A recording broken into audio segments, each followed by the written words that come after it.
Nah, jadi berpikir kritis atau relatif tentang hakikat proses penulisan, berpikir kritis adalah cara berpikir yang tidak hanya peduli pada kualitasnya saja dan keberadaan karya ilmiah yang kita hasilkan, tetapi juga peduli baik pada penerimaan dan dampak bagi pembaca maupun pada keberadaan kita seutuhnya. Nah, artinya berpikir kritis itu dalam semua hal, ya, dalam semua hal, dalam semua tindakan, ya. Apalagi kalau kita melakukan penulisan, ya. Kalau kita melakukan penulisan tersebut, kita harus apa yang harus kita tampilkan nantinya. Kita harus berpikir, ya, berpikir yang secara tidak biasanya gitu. Artinya mau tahu dengan hal-hal yang baru, mau tahu tentang hal-hal yang memang diperlukan oleh tulisan yang akan kita tulis nanti gitu. Jadi berpikir kritis itu sangatlah penting bagi kita seorang pendidik, ya, terutama seorang pendidik tersebut mau melakukan penulisan atau melakukan penelitian, ya. Apa yang harus dilakukan setelah pembuatan judul? Apa yang kita lakukan setelah pembuatan bab 1? Apa dilakukan kita setelah pembuatan bab 2? Apa yang kita lakukan setelah bab 3? Isinya apa dari ketiga bab tersebut? Nah, kemudian kita lakukan penelitian. Penelitian tersebut siapa respondennya? Jadi semua itu udah ada di dalam otak, ya. Di dalam otak kita sudah berpikir apa yang harus dilakukan. Siapkan instrumen yang harus disiapkan pada waktu penelitian tersebut, ya. Jadi si Lanson Lerner, ya, membuat arti, ya, perlu mempraktikkan pemahaman penulisan karya ilmiah, ya. Jadi memanfaatkan dan mempraktikkan karya ilmiah tersebut. Satu, pada waktu mahasiswa mau di akhir itu pembuatan karya ilmiah atau pembuatan skripsi di jenjang S1. Di jenjang S2 dia membuat penulisan karya ilmiah berbentuk tesis. Kemudian di jenjang S3 atau doktor itu membuat disertasi. Nah, dari kesemua tersebut juga harus dibuatkan manuskrip yang akan diterbitkan di dalam jurnal-jurnal yang kalau bisa sesuai dengan Sinta, ya. Sinta 1 sampai Sinta 6 itu tidak ada ruginya jika kita mengupload ke sana. Ya, jadi mulai dari sekaranglah berpikirlah kritis, berpikirlah memang ke depan, berpikirlah yang sesuatu hal yang baru, inovatif tersebut juga harus ditampilkan pada waktu kita menuliskan karya ilmiah nanti. Oke. Selanjutnya slogan read, write, and teach, ya. Membaca, menulis, dan mengajar. Mengajar di sini apa artinya? Mengajar tersebut artinya kita menerapkan apa yang kita tulis. Tadi yang kita sampaikan. Kita seorang pendidik tersebut harus menulis apa yang kita bicarakan, apa yang kita baca. Kemudian membaca apa yang kita tulis.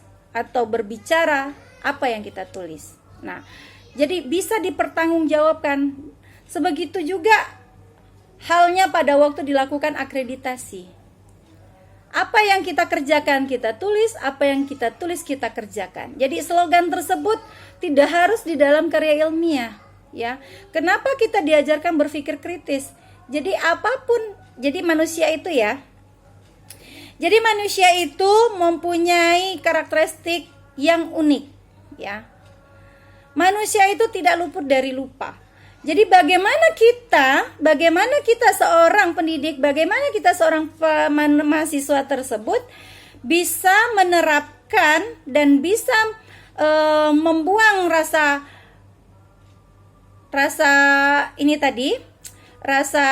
lupa tadi dengan cara bagaimana? Dengan cara menulis. Apa yang kita ucapkan tersebut kita tuliskan. Di dalam apa? Di dalam catatan harian kita. Dan dirapikan di dalam matulensi. Nah, seperti itu, ya. Kemudian, slogan tersebut mengisyaratkan dari sejak urusan pokok dalam kehidupan kita, seperti karir, kemudian pekerjaan, sampai ke hal-hal kecil sekalipun, kita dituntut untuk banyak membaca dan banyak menulis. Ya. Jadi, dalam semua ranah, dalam semua perkembangan, dalam semua pertumbuhan kita, tak luput dari menulis dan membaca. Sampai akhir hayat pun, sampai ke negeri Cina pun kita harus belajar, ya. Walaupun sudah S1, sudah S2, sudah S3, sudah profesor, ya. Walaupun ibu-ibu rumah tangga, walaupun tidak bekerja, itu semuanya harus belajar sesuai dengan kebutuhan yang kita butuhkan, gitu. Ya, membaca sesuatu hal yang baru akan membuat sel otak, kemudian lika-liku yang ada di serabut di dalam otak itu akan berfungsi, ya. Kemudian kriwel-kriwel yang ada di dalam otak tersebut akan bertambah jika kita belajar berpikir kritis, ya. Kemudian kita juga dapat mengajar, itu bonus, ya, bonus. Mengajar yang pertama adalah mengajar anak kita, ya, mengajar keluarga kita. Nggak usah jauh-jauh dulu. Kalau seandainya memang kita bukan seorang guru, ya. Bonus kedua, kalau seandainya kita menjadi seorang guru, kita mengajarkan anak-anak orang lain, ya. Dengan mendapatkan apa? Mendapatkan upah, ya, jasa, ya, jasa lebih tepatnya, ya, reward yang diberikan. Kemudian bisa mengajarkan guru-guru atau membuat pelatihan-pelatihan, itu mengajar, ya. Membuat pelatihan-pelatihan, membuat suatu seminar, mengadakan seminar, itu udah jenjang di atasnya lagi, ya. Jadi mulai dari keluarga, mulai mengajar anak orang lain, mulai mengajar orang yang sudah pernah mengajar, ya. Kemudian mengajar dari seorang yang sudah pakar, ya. Jadi banyak sekali rizki, ya, rizki yang bakal didapat oleh kita. Rizki itu tidak harus dari uang, ya. Jadi rizki itu bisa berbagai macam, ya. Kita jalan kemudian hampir tertimpa buah kelapa, tidak terkena oleh kepala kita, itu sudah rezeki, ya. Apalagi kita diberikan ilmu dari tutor-tutor, dari dosen-dosen, ya, itu sangat banyak ilmunya. Jadi ilmu itu adalah yang bisa dibawa sampai akhir hayat, ya. Kemudian bisa menjadi amalan, ya. Kalau ilmunya bermanfaat, ya, ilmunya bermanfaat tersebut bisa menjadi amalan, bisa menjadi tabungan kita ke surga, ya. Jadi seperti itu. Jadilah memang guru-guru yang profesional, yang berkualitas dengan bagaimana? Dengan ini tadi, dengan membaca dan menulis. Kalau mengajar itu udah bonus, ya. Kalian sudah menjadi guru ini udah bonus. Kalian udah menjadi seorang pekerja itu sudah menjadi bonus, seperti itu, ya.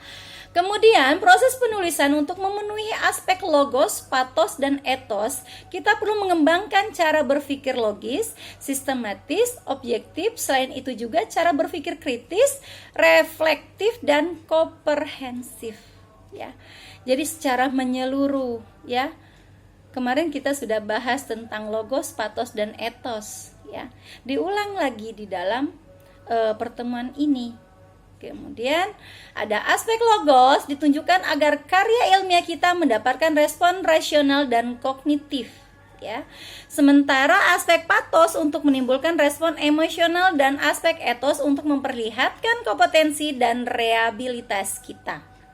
Sebagai penulis, supaya apa? Supaya sejalan apa yang kita harapkan, apa yang kita gagaskan, apa yang kita nilai nantinya. Seperti itu, ya. Kemudian apa yang dianut oleh pembaca, dibutuhkan apa oleh pembaca tersebut, gitu.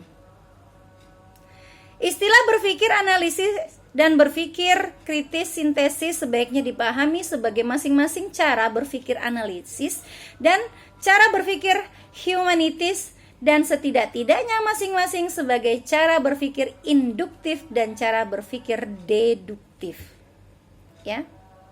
Jadi dari luar ke dalam, dari dalam keluar, ya. Jadi dari ilmu kita terapkan kepada orang lain, dari ilmu yang diberikan kepada orang lain, kita terapkan kepada diri kita sendiri. Seperti itu. Kemudian, akhirnya dalam penulisan karya ilmiah, selain memperhitungkan konteks yang tersirat sebagai logos, patos, dan etos, teks yang tersurat tersebut dari sejak isi sampai dengan format penulisan harus diperhatikan oleh siapa? Oleh si penulis, oleh si peneliti, gitu ya. Setiap penerbit karya ilmiah pasti mempunyai format penulisan tersendiri, ya. Jadi setiap jurnal-jurnal, setiap universitas itu punya panduan tersendiri. Jadi di mana kita tempat belajar, disitulah kita untuk mencari panduan-panduan atau format-format yang disesuaikan. Agar apa? Agar pada waktu kita penguploadan ke dalam jurnal-jurnal yang sudah kita tuju itu sesuai, tidak banyak yang diedit, tidak banyak yang diperbaiki, seperti itu. Jadi reviewernya juga enak untuk membaca, si pembimbing juga enak untuk membaca gitu. Jadi kalau sudah sesuai, tinggal melihat isinya sudah pas atau belum, ya. Jadi poin-poin isinya pun biasanya ada di dalam panduan tersebut. Apa yang dimau di dalam abstrak, apa yang dimau di dalam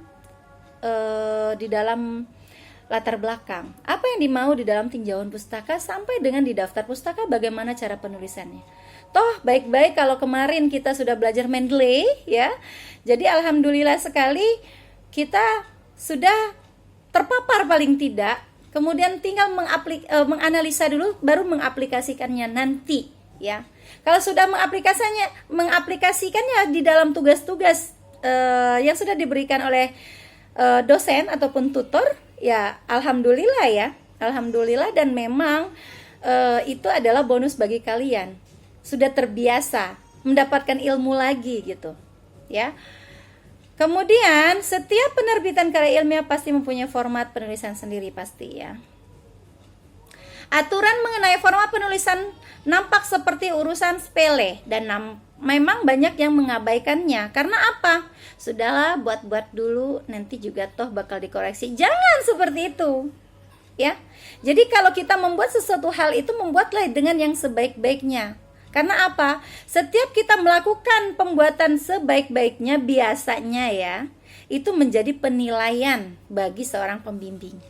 Kalau kita sudah bekerja, itu juga penilaian bagi seorang pimpinan, ya. Jadi kalau kita sudah biasa membuat yang baik dan rapi dari awal, itu akan menjadikan penilaian bagi seorang pembimbing dan seorang pemimpin jika kita bekerja, gitu. Padahal banyak sesuatu tulisan yang tidak diterbitkan semata karena formatnya tidak sesuai dengan ditentukan. Nah, ini yang sering terjadi kepada kalangan banyak seorang penulis ataupun seorang peneliti. Jadi harapannya jangan sekali-kali menuliskan asal-asalan. Jadi sesuatu hal itu mulai dari diri kita, mendisiplinkan kita sendiri, kemudian kita mendisiplinkan tulisan kita, merapikan tulisan kita, kita akan terbiasa sampai kapanpun. Kita pun sudah melihat di situ. Oh, tulisannya kurang rapi, kurang enak dilihat. Kita sudah bisa menilainya sendiri kalau kita sudah terbiasa. Nah, kemudian terdapat cara-cara pembuatan diagram, ya. Diagram ada di dalam buku, ya, silakan dibaca. Itu ada back, column, pie, donut, bubble, kemudian area, ada linear, ya, kemudian ada stock, survive, dan radar. Jadi sesuai dengan kebutuhan yang kita perlukan, ya. Yang paling sering itu biasanya dipakai pie dan bagan, ya.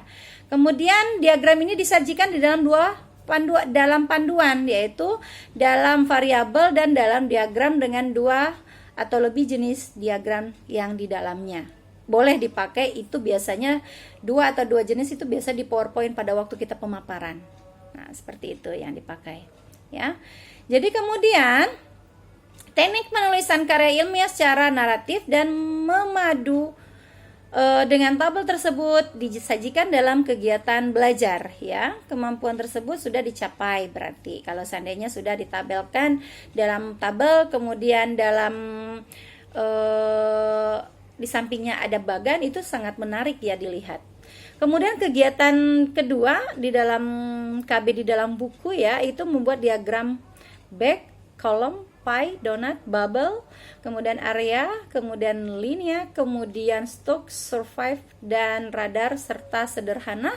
Itu sudah harus diterapkan harusnya. Kalian sudah belajar itu. Kemudian disajikan di dalam panduan. Jadi tidak manual membuatnya di dalam komputer. Ya, lebih gampang itu membuat di Word ataupun di Excel ya. Jadi kalau kita sudah punya ini saya tampilkan ya. Sudah punya data ya. Saya tampilkan dulu. Sudah punya data itu enak nantinya.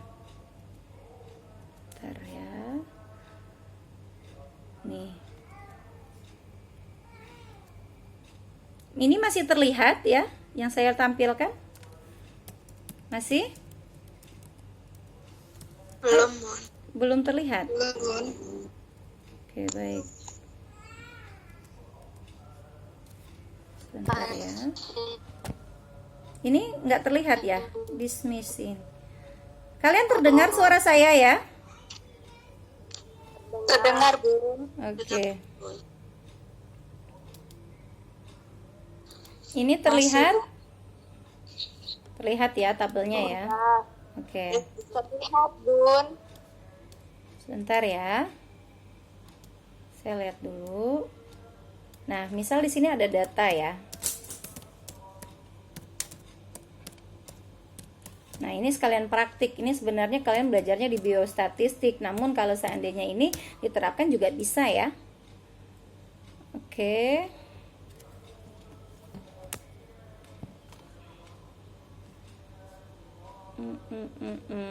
Nah, insert ya. Di sini ada banyak sekali chart ya.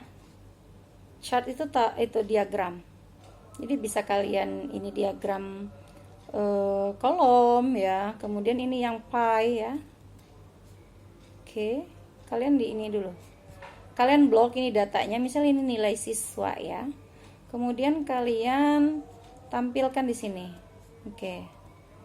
Nah, dia langsung ada ininya di sini hasilnya. Nah, tergantung kaliannya di sininya menulisnya lengkap atau tidak. Kalau mau pakai nama, kalau mau pakai tahun pakai tahun. Nah, jadi seperti itu. Ini yang pie ya. Jadi banyak sekali yang bisa kita buat dari tabel Excel dan tabel di dalam Word ya. Jadi boleh kalian pilih. Pokoknya apapun itu kita ambilnya di insert ya. Di Word juga sama demikian. Ada yang jaring laba-laba di sini ya. Tergantung dengan kebutuhan yang kita mau pakai. Ya, jaring laba-labanya juga banyak ya. Ya. Cuman kalian nanti akan dituntut untuk membaca tabel-tabel ini. Membaca diagram ini ya.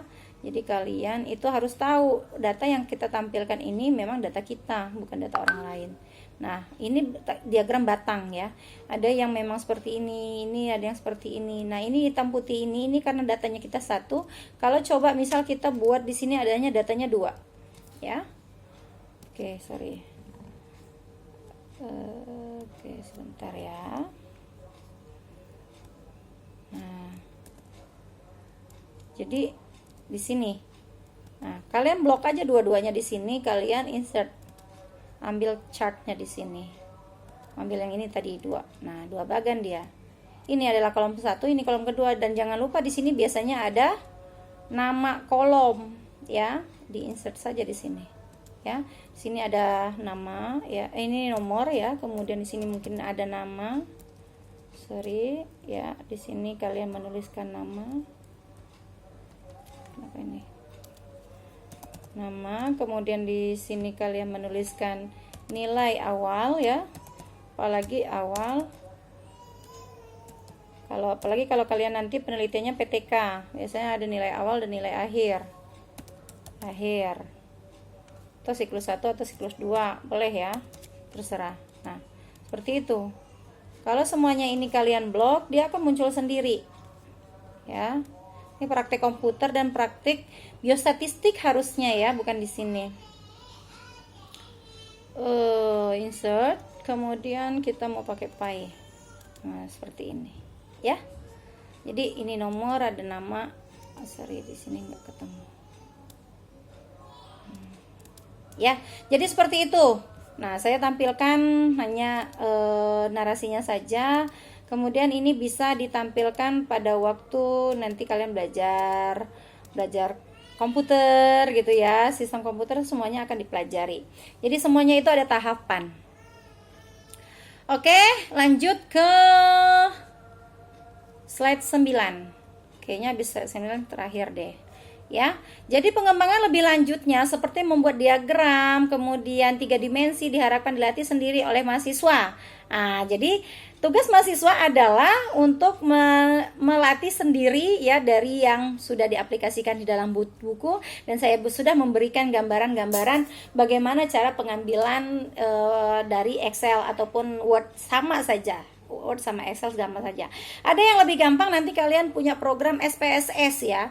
SPSS itu enak sekali digunakan. Kalian tidak usah menuliskan rumus, itu semuanya kalian tinggal klik-klik itu selesai. Kalian bisa lihat juga di YouTube tutorialnya. Ini saya coba lihat dulu apakah ada saya SPSS di sini. Sudah saya install belum? Nah, sepertinya tidak ya, tidak saya install di sini karena kebutuhannya juga kurang ya, kurang saya gunakan, jadi daripada memberatkan laptop saya, jadi saya tidak pakai. Oke, sampai di sini boleh untuk menjawab dulu dari kelompoknya, silakan.